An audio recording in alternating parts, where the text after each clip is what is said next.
The removal and installation of the fuel tank on the TE300i gives you great access to the bike for servicing or washing it.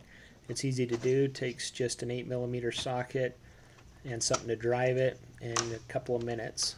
You remove the side plastics, remove the seat with the one bolt, take out the 2 bolts on either side of the fuel tank connecting the shroud to the radiator elements. Disconnect the fuel line with by depressing the button on the disconnect. Install the wash caps to keep debris out of the line, and then disconnect the vent, take the 1 bolt out of the top, and then finally disconnect the fuel pump connector. And the tank's now ready to come off. To install the fuel tank, set it back in place, make sure that the harness comes through to the fuel pump and connect it. And the next thing you'll want to do is manipulate the shrouds over the radiator elements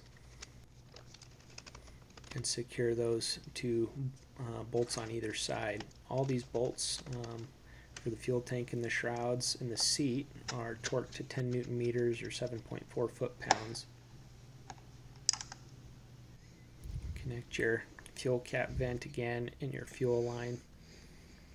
It's just a press in till it snaps connection. The right hand plastic can go on. The seat can be slid into place. Put your final bolt in and that left hand plastic, and it's ready to ride again. Hope you found that useful, and I appreciate you watching. I hope you like and subscribe.